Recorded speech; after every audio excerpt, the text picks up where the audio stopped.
पहनावा ओढ़ावा इतनी विविधताओं के बाद भी एकता, यही तो आधुनिक और प्रगतिशील भारत की पहचान है। लेकिन लगता है कि महाराष्ट्र में इस प्रगतिशील समाज को ग्रहण लगता है। लगाने वाले हैं ठाकरे और उनकी राजनीतिक पार्टी। सिर्फ चुनाव में सियासी बढ़त की मंशा ने राज ठाकरे और मनसे के कार्यकर्ताओं में उत्तर भारतीयों को लेकर, हिंदी भाषियों को लेकर जहर भर दिया। आए दिन महाराष्ट्र में उत्तर भारतीयों के साथ गैर मराठियों के साथ मारपीट की घटनाएं हो रही हैं और ये सब खुलेआम सरेआम हो रहा है।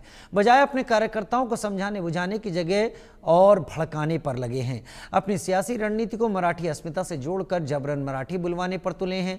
नवी मुंबई के खारघर में मराठी बोलने से मना करने और गणेशोत्सव का चंदा न देने पर उत्तर भारतीय आइसक्रीम पार्लर वाले को मनसे के गुंडों ने धमकाया, माफी मंगवाई। मनसे की मनमानी और समाज को बांटने की सियासत क्या इसलिए हो पा रही है क्योंकि सरकार ऐसी कोशिशों को रोकने के लिए गंभीर नहीं है।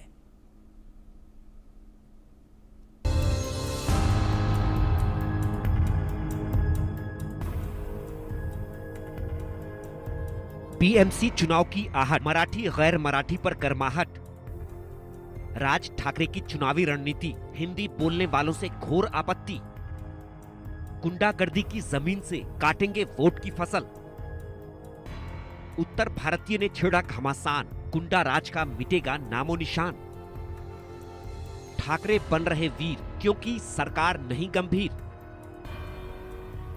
राज ठाकरे और उद्धव ठाकरे 20 सालों के लंबे अरसे के बाद साथ आए तो उनकी सियासी चाहतें भी उबाल मारने लगी। सियासी चाहत बीएमसी की सत्ता पर हर हाल में काबिज होने की, फिर इसके लिए साम दाम दंड भेद ही क्यों ना अपनाना पड़े। दो भाइयों के मिलन से पारिवारिक दूरियां तो मिटी, लेकिन जो संदेश उन्होंने देना शुरू किया उससे सामाजिक दूरियों के बढ़ने का खतरा पैदा हो गया। भाषा विवाद पर तकरार बढ़ते बढ़ते पूरे महाराष्ट्र में फैलने लगा है। ताजा मामला नवी मुंबई के खारघर से आया है, जहां मराठी न बोलने और गणेशोत्सव का चंदा न देने पर उत्तर भारतीय आइसक्रीम पार्लर वाले से मनसे के गुंडों ने जबरन माफी मंगवाई। मेरे लिए अपने छत्रपति शिवाजी महाराज भी, केसी दादा पाटिल जी भी और अपने लोकमान्य सर्व राज साहेब ठाकरे जी और मंडल का नाम लो, विकास मंडल खारघर सेक्टर 21 रहीवासी मंडल, सभी के लिए मैं सबको मैं अपना भाई मानता हूँ और सब मेरे भाई हैं। ऐसी मुझे कोई वो नहीं है। और अगर लड़के ने भी कुछ गलत बोला है, मैंने भी कुछ गलत बोला है, सबको माफी मांगता हूँ। मनसे की दादागिरी की ये घटना खारघर के स्कूझो आइसक्रीम पार्लर की है। मराठी समुदाय के कुछ स्थानीय लोग जब गणेशोत्सव के लिए चंदा लेने गए तो आइसक्रीम पार्लर वाले ने चंदा देने से मना किया और मराठी भी नहीं बोलने की बात कही। नहीं सीखता जो मेरे को नहीं आती सीखनी, क्या करूं मैं? नहीं सीखना था मेरे को, नहीं सीखना था मेरे को। अरे पण हा विषयात नाही ना, वर्गणीसाठी एवढा मोठा का विषय करता मला समजत आप अपना घमंड अपने पास रखो।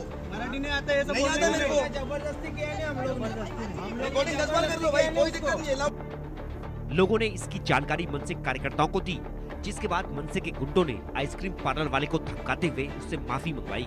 मेरे लिए अपने छत्रपति शिवाजी महाराज भी, केसी दादा पाटिल जी भी और अपने लोकमान्य सर्व राज साहेब ठाकरे जी और मंडल का नाम लो, विकास मंडल खारघर सेक्टर 21 रहीवासी मंडल, सभी के लिए मैं सबको मैं अपना भाई मानता हूँ और सब मेरे भाई हैं। ऐसी मुझे कोई वो नहीं है।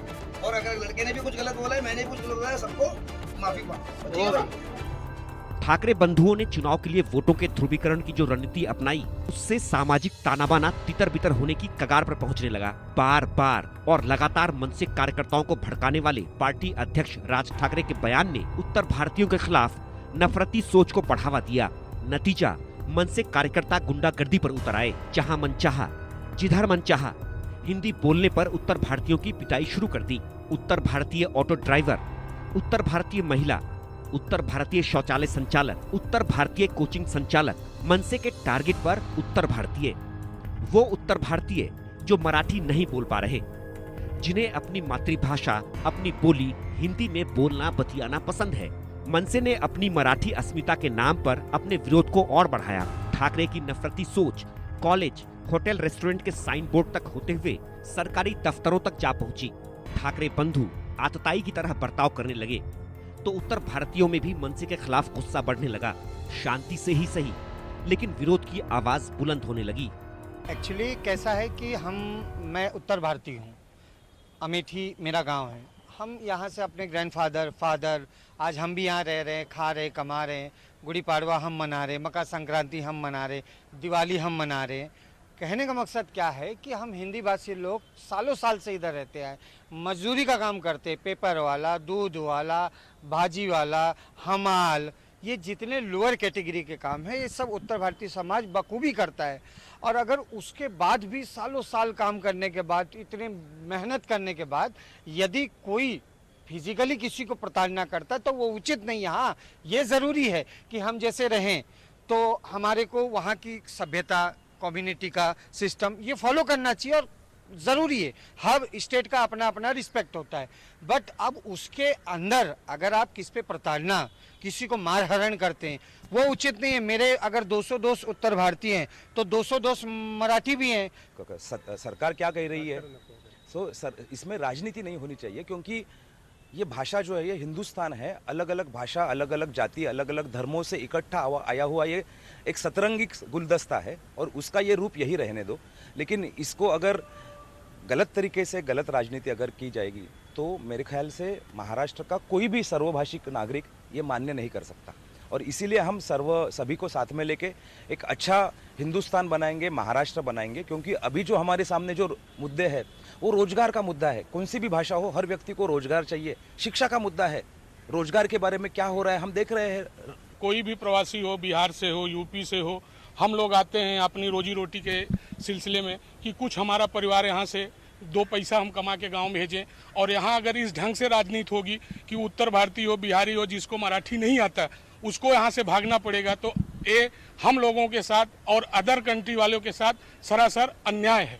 हमारे साथ न्याय किया जाए। ये उत्तर भारतीय लोग हैं जो कि निम्न क्लास से लेकर मिडिल क्लास तक अपना जीवन यापन कर रहे हैं और जहाँ जरूरत पड़ती है हम कंधे से कंधा मिलाकर चलने के प्रयास करते हैं। कमाने, खाने, रोजगार के लिए महाराष्ट्र में दशकों पीढ़ियों से बसे उत्तर भारतीयों पर ठाकरे बंधु जुल्म और सितम ढा रहे हैं। हिंदी भाषी लोगों पर अपनी वीरता दिखा रहे हैं। उन तथाकथित वीरों की तरह जो निहत्थे और शांति प्रिय लोगों पर लाठी डंडों से हमला कर, उत्पात मचाकर खुद को योद्धा समझते हैं। मुंबई समेत महाराष्ट्र में मनसे की गुंडागर्दी क्यों बढ़ रही है? क्या मनसे की गुंडाई को लेकर सरकार गंभीर नहीं है? क्या सरकार ने भी मनसे के उत्पाती कार्यकर्ताओं से नजरें फेर रखी हैं? क्या राज के गुंडों को कानून और प्रशासन का खौफ नहीं है? सवाल तो कई हैं। सवाल तो ये भी कि अभी तो सिर्फ बीएमसी चुनाव की आहट पर ही मराठी गैर मराठी को हवा दी जा रही है।